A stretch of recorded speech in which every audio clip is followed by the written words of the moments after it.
Great. Yeah. Okay. We're friendly, but not too close. Yeah. Like Drew Barrymore on her talk show, and she's like she's sitting like this close to somebody. And she's like, tell me about your deepest, darkest dreams. And they're like, I just came here to talk about my new book. Okay, great. Okay. Hey, everybody. Hey. My name's Emil. I'm Lauren. And this is the Unnecessary Podcast, a new spin-off podcast from 5+8 with 2 new characters. We work here now. We do. I don't know how they gave us microphones, but they did. We took them, actually. Yeah. And we're asking questions later. Yeah. What is it? Ask for forgiveness, not permission. Yeah. That's exactly what we're doing. So I'm Emil. I'm a content coordinator here at 5+8. I started like 6 months ago. Actually, the same time Lauren started. Yeah. July? I think June. You started just before me. Oh, okay. Yeah. And then Lauren. I'm a strategy director. Ooh, fancy. Yee. So we're really smart is what that means. Yeah. And yeah, we both like to talk about a lot of things. So we figured, why not add another podcast to the mix? Yeah. So. Yeah, so we're going to kick it off. We came up with a very short outline for how this is going to go. Mm-hmm. So we've done our introduction. More or less, yeah. More or less. And we just kind of wanted to talk about what's happening in the world, because that is relevant, as it turns out, to online discourse, zeitgeist, which then goes into content and branding. So it is actually important, and it's also fun. Yeah, I love to talk. So this is just great for me. But okay, so Spotify Wrapped came out today. It did. And I always crack up thinking about whoever came up with the idea at Spotify. I think about this a lot, like these company rooms or the agencies that work for these companies, where they're trying to come up with new ideas, either for earned media or for shares or likes, or like, what can we do? And then somebody comes up with this idea and it's either really bad or really good. Mm-hmm. So Spotify Wrapped, in my opinion, was very good idea. Really good. Yes. Yeah. Because it spans all of these different genres, obviously, because everybody listens to music, and age groups. And even people like me who don't want to seem like they're super basic are still listening to Spotify. And every time it comes out, I can't wait to see what my results were. Yeah, I mean, it's a way for people to like have a collective moment together at the same time. It's hard to get everyone on the same page on social media, yes, unless there's like big breaking news or yes, like a huge event like the Super Bowl. So it's hard to create a moment where everybody is talking about one thing. And I think Spotify Wrapped does a really good job at not only creating that moment, but building up excitement to that moment, right? Like people around this time of year know that it's coming and they're waiting for it and they're excited. And so when it happens, there's like this burst of energy of like, I'm going to share mine, you share yours. And so they do a really good job at that. Yes. And something that we talk about a lot is that obviously so much of branding and marketing is understanding who a target audience is. And I think both of us are very into trying to understand like why people are the way they are and why they like what they like and the psychology of that. And this Spotify Wrapped is a perfect way to both judge people and to put yourself out there, assuming that you want to share that information publicly. Right. I mean, I know people like who post it on their close friends instead of on their regular story because they're like, oh, this is too embarrassing. But, you know, it's a way for everybody to kind of gauge other people's music taste or feel some sort of, not superiority necessarily, but kind of like, it's judgment in some way, but in a very playful. I think music is like a car. in terms of what it says about your personality and what you want it to say about your personality. Right. And so for me, like, listen, am I super stoked that Taylor Swift was my number one listened to artist? Not exactly, because I feel like that just makes me like a billion other people. Would I like to have had like this really cool indie artist as my number one? Sure. But it didn't happen that way because that's not what I listened to. Right. And it's like, it's almost like, you know, throughout the year, like if I post a song on my Instagram story, I can kind of select how indie it is and how mainstream it is or how relevant it is to give myself some sort of credibility of like, this is my brand or this is like what I listen to. But then with Spotify Wrapped, it's kind of like you don't get to curate that anymore. So it's out of your hands. And so when my number one artist is Charlie XX, I'm like any other person who listened to Brat, you know, this year. So you can't curate your top 5 artists or The your most facts listened don't to. lie. No, they don't. So I find it really interesting. Yes. Yeah. And another smart thing that Spotify does, if you ever listen, do you listen to your day list? I don't. Okay. So they have a feature, and of course now it's all AI, where they will, it's called your day list, and they take artists that you like and they make up some name. So it'll be like cozy Sunday coffee afternoon. They did that for Spotify Wrapped too, like through the months, kind of like from December to January or whatever you listen to, like this was your mood. Yes. So I think it's just all their algorithm stuff, but it does actually give you a brand for the music that you listen to. Right. Besides pop or besides the genre of the music. Yeah. I will just say something that Adam says all the time when we're talking to clients is a brand should make you feel something. Mm-hmm. And so to your point, I think that one of the reasons Spotify is really smart is because it does make you feel something. Mm-hmm. Everybody talks about it. Everybody's sharing with it, sharing with other people and online. So they've basically figured out a way to like pretty much use the data that they're already taking from you and then corner the market in terms of attention around this time of year when there's already like too many things on the internet. So congrats, Spotify. Right. It's like right after all of the Black Friday, Cyber Monday stuff, everybody's kind of like wiped from all the ads that they're getting to buy things. And it's before the holidays where everyone's kind of inundated with like family stuff, traveling, whatnot. And so it's this like moment of relief where people can just have fun and like come together. So in a sense, it is like a communal.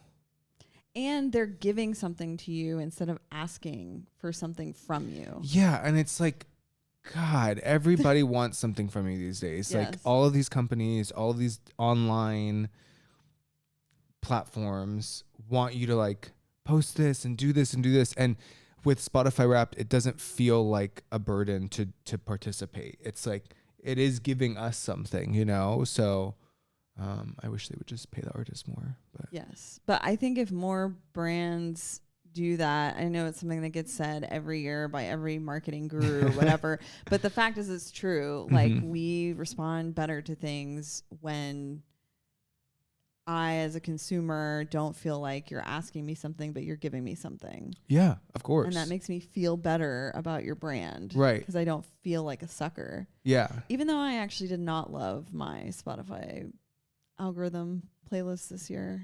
Yeah, I mean, I don't love AI generated playlists. Yeah. I don't usually listen to those day lists. I don't trust it. Well, they keep playing the same stuff over and over again. And by the way, speaking maybe of, you just need to listen to more, but well, I'm trying. But then, so for example, Sabrina Carpenter was on my list of like most listened to artists. And I'm like, yeah, because you put espresso on every single list. That was that crazy thing that happened for like 4 months this year where no matter what genre of music you were listening to, espresso was the next song. Yeah.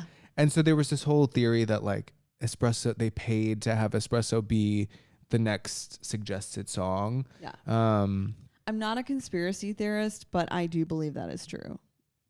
I wouldn't be surprised. Because I liked the song. It's not even the best Sabrina Carpenter song. I don't want to hear it ever again. I like it. It was my number 2 most played song. So I clearly liked it. I mean, it did get old. But I just, when it first came out, I was like, wow, this is the catchiest thing I've heard in a while. So. Well, I really loved because that was her first single. And then when the album was released, I liked the album better than The single. Which, if we pivot back to marketing, I think is actually also the sign of a good campaign. Yeah. Because even when Geico commercials or whatever, my husband always makes fun of me because he's cooler than me. But I still laugh at commercials. Like when they're well done, I'm like, congratulations to those copywriters because this was super funny to me. Yeah. Even though it's also funny to my mom and all the boomers who are like, oh, what a creative commercial. Yeah. I mean, I think it's hard for like those like agencies and companies to make things that are like actually funny in such a short time, right? Like a 15-second commercial, a 30-second commercial, to make it funny, to catch a somewhat wide audience and have people respond to it in some way. And I think this is also a good place to say that obviously the medium matters, which is also what we tell clients. So in this case, we're talking about TV commercials, which many people will say, I can't remember the last time I saw a commercial because I only stream. Although now streaming has ads. Also has ads, yes. Versus like Spotify, if you pay for premium, you're not hearing, let's say, radio ads, quote unquote radio ads. Or if I listen to podcasts, so I'll get I get audio ads. Oh, God. But yeah, so the media matters in the way that you talk to people, both because of their attention span and also because your audiences are going to be different. Yeah, exactly. But yeah, so now that we veered into that territory. I mean, you mentioned like campaigns or whatever, and I'm like, you can't talk about a good campaign without Brat. Oh yeah, that was amazing. I've been like a music snob for like my whole life, and I've been involved in that like pop world, and I haven't ever seen anything as crazy as that. And like the different avenues that they used to market the album rollout, having like a wall in Greenpoint, Brooklyn that they painted on and live streamed it on TikTok. It's so niche, but it drew in crowds and crowds. And then they had her show up there and perform on top of a car with a speaker. I think they really know her audience. I think she knows her audience. She's been, I mean, but you're right. Her and her team, they like really know their audience, and she was able to, like, her label trusted her ideas about this, being like, no, we're not just gonna sit down and do TV interviews. Like, we're gonna like get out there and like be around these people, because that's what they want to do. They want to like go to an event, they want to take pictures, they want to stream it, they want to post about it, you know? And so I think they did just such a phenomenal job. I mean, that you can't go anywhere without that color being like such a visceral reaction, everyone being like, that's Brat. Yes. You know? And I also think it's a testament to how a well-designed plan can make things seem organic. Yeah. When in fact it was all meticulously planned. Exactly. And then you can also, if you compare it to something like Katy Perry's release, hey everybody, in case you haven't heard, Katy Perry released an album this year called 143, which stands for I Love You, Don't Ask. And it just did not go well at all. I think to say it didn't go well is an understatement, because that's generous. It tanked itself kind of on impact with the first thing. And I was like, it was shocking to see it implode like that. And I know I'm using strong language, but it just truly felt like it exploded right in front of her. Like from the get-go, from announcing the first single, it was just like, but it didn't feel if they had a plan, it didn't feel like it was well planned out. No. And it didn't feel like they knew who her audience is, aka who she is. Exactly. Because her audience honestly has changed, like from when she was doing Teenage Dream to where she is now. And I think she was trying to cater to like this vague group of people. And it goes to show that like when you don't think about your audience, not when you're necessarily making the art, but when you're marketing the art to the people. If you're not specific enough, then it's really not going to work out for you, you know? Yes. And I don't pretend to know about the ins and outs of the music industry and whatever data they're using, but I will say I think that's exactly an example of why data in and of itself is not the be all end all when you're creating creative and campaigns, because maybe they did all of this research and said, we think her audience is whatever, but women and men between the ages of this and this. But when you're only using data and then trying to create, this is whether you're a brand or a person or whatever, and she says, okay, I'm going to create music for that data set. Right. It does not come off as authentic at all. Which is what the music felt like. The music felt like, hey, we looked at the numbers. We want to do a comeback album. We want to make a splash. And so this is what we need to target. What do these people like? And when you cater to what you think people like, it's never going to work. No. It's never going to work. Because it wasn't authentic to her. And it's also, by the way, in content, when it's like the SEO farming, which I think has gotten better because Google has like wised up to when you would basically have a bunch of nonsense string of words in your SEO, because that's not how people talk or how people want to read. So very similar. And I think this is an important discussion with the coming AI stuff, because AI is already getting pretty good at this, but you want to have an actual conversation with people, not the AI version of that conversation, which was basically Katy Perry's She has a song called Artificial on the album about AI. Okay. Which is like, again, it's like, it just goes to the point that like, were you actually wanting to sing about that? Were you like, was that something that inspired you? And like, sure, maybe in a distilled form, there's like something like, you know, as a celebrity, like, you know, you feel nervous about the way AI is developing and how it might impact your art. I get that.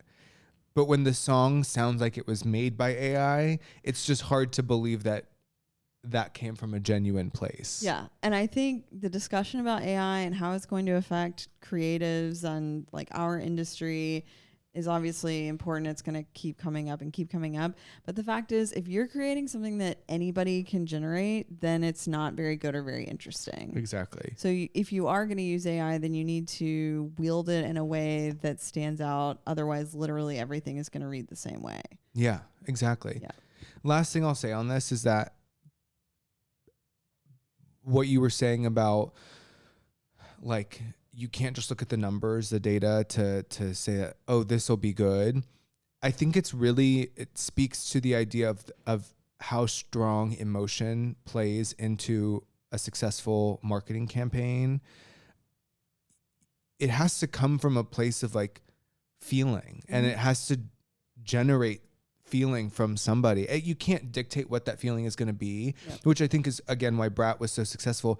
Brat is the umbrella that holds a ton of different feelings, right? It holds the anger and the cattiness and the like longing to fit in, but also like not fitting in ever. And like all of these different emotions that everybody feels. So everybody saw a part of themselves in that. Yep. So instead of trying to dictate how you want people to feel, if it comes from a real place for you, it usually resonates with someone in a real way. And I think that that's such an important thing in marketing and social media, in art, etc. So yes. And most people, I would say, in the millennial and younger generations cannot stand to try hard. Yeah. Like there's nothing cringier.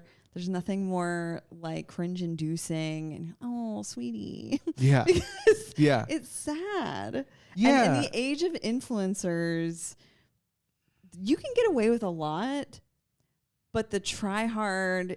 It's an immediate. Yes. It's almost like a la Katy Perry. It's almost like you sense it. Like you're like, especially the younger generation, they like have this sense that like, oh, they're trying too hard, like I'm not engaging with that, and they just really just shut it off so quickly. And I think that, you know, if we're talking about it in terms of marketing, you know, or social media content, like you have to be careful not to push anything too hard. Like if you're trying to sell something, you can't sell it to someone. Like there's a certain salesperson talk, whether it's in person at like a conference or a meeting or like the LinkedIn post or a video, whatever. And as soon as you hear it, it's a tone, it's a style, it's like certain words, and it's this over earnest, but like you're clearly trying to get something out of me. There's like nothing authentic about it. Yeah. And I am immediately turned off. And you could be a perfectly nice person, and I understand you are just trying to do your job,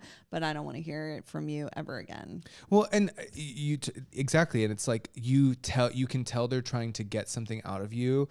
And in a world and in a time where a lot of things feel like they're out of our control, that's the one thing we as consumers and of content and of things that we want to still control is what we consume.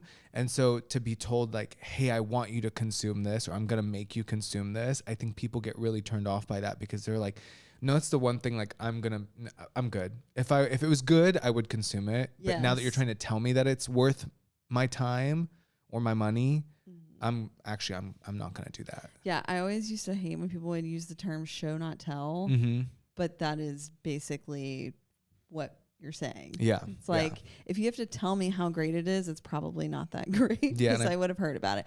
Oh, speaking of, okay, I saw there was some commercial the other day, and again, I think about the writer's room, and they were saying, such and such is best kept secret.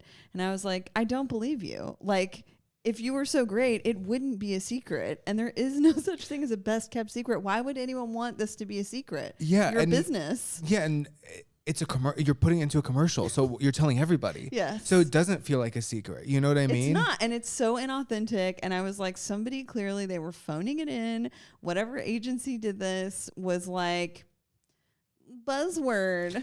Right. Which is, it's the exclusivity thing that people try so hard to do. Right. Which, if, for example, show not tell, when Billie Eilish was announcing her album earlier this year, she put everybody on her close friends story on Instagram, and everybody was like, wait, how is this an accident? Like, why am I on Billie's close friends story? And then she was posting about a new single coming out. And it's like, that's an example of showing people like, hey, you're in on it. You know what I mean? Versus a TV commercial telling me that it's a best kept secret.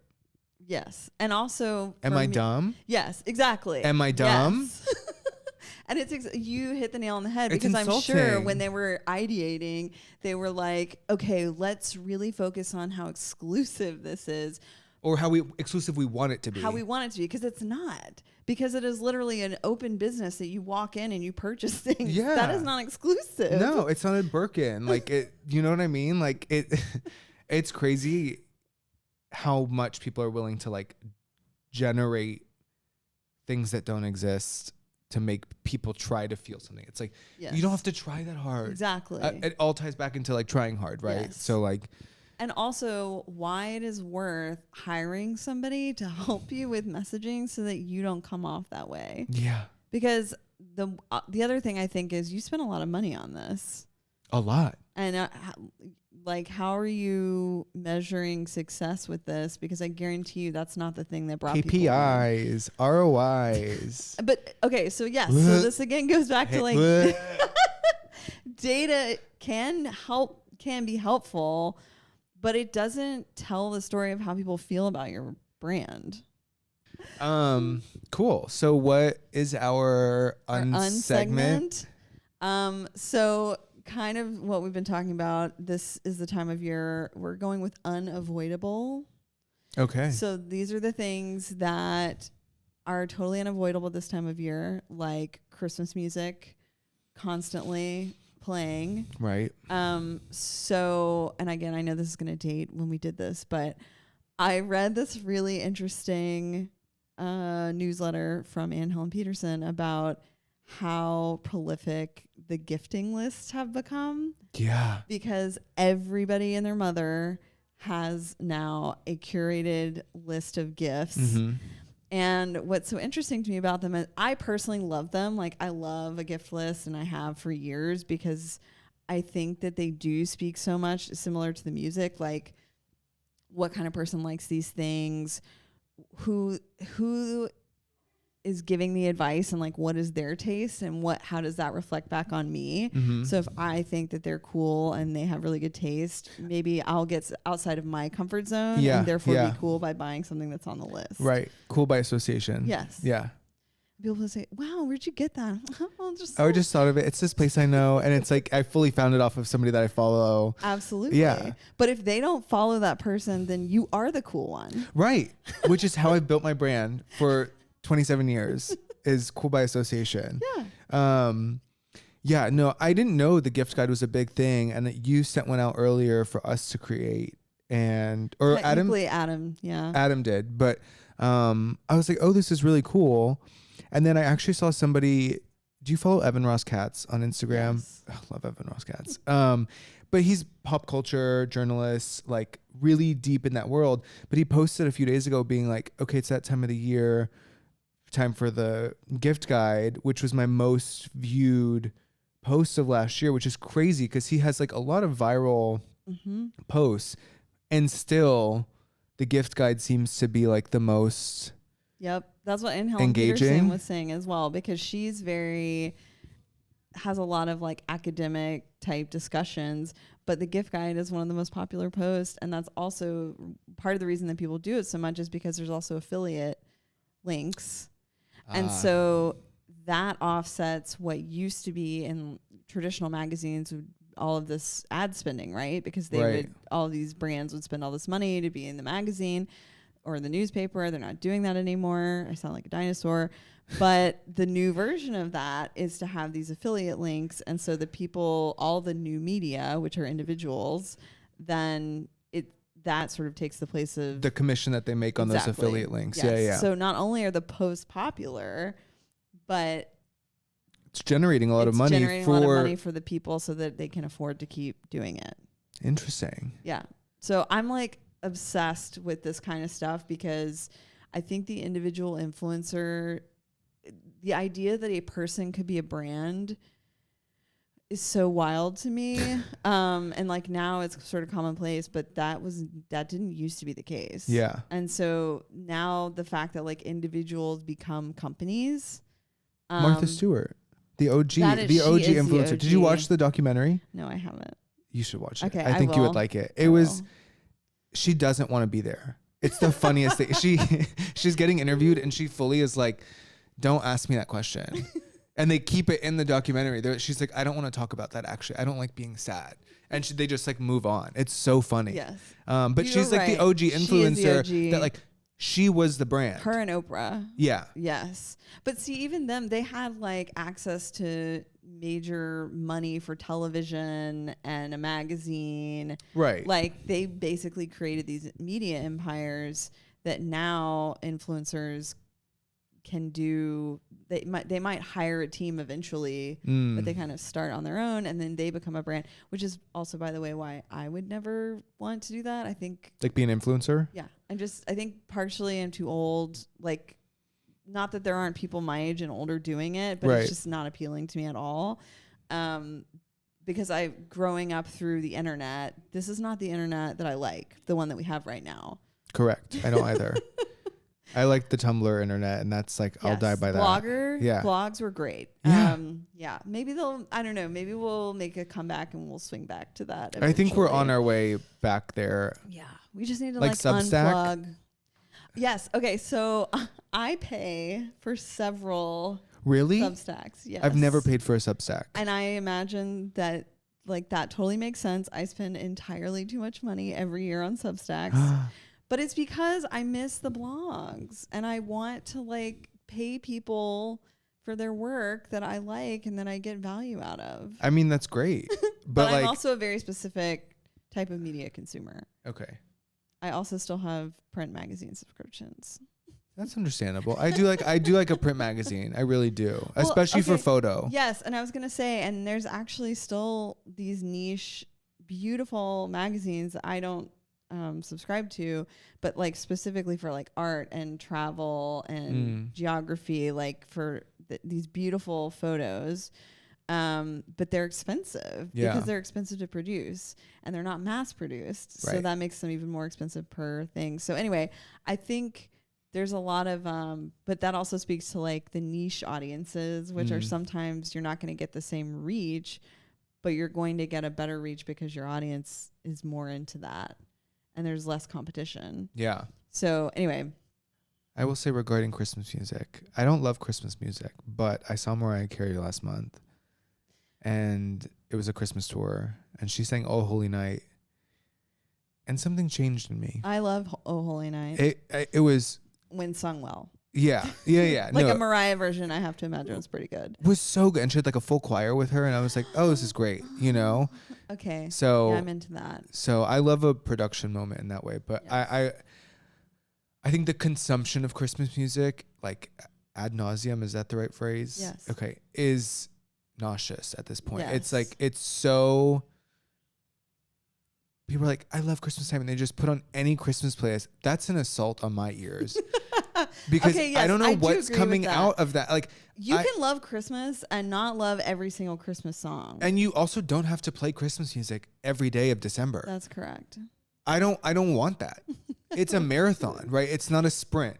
The month of December is a marathon. So we have to make it to the end, which means don't blow up my ears with bad Christmas music and the same 10 songs. Yes. Do like a bossa nova version of something. I would love that. My one Christmas tradition music-wise is to listen to the NSYNC Christmas album. Never heard it. I mean, there's no reason for you to. It's very much a nostalgic, everyone, all the boy bands, back in the day, you had to create a Christmas album. Right. And especially in between albums. Correct. Yeah. So NSYNC, those were my boys, and me and my girlfriends, we all had an assigned NSYNC member. Mine was Chris Kirkpatrick.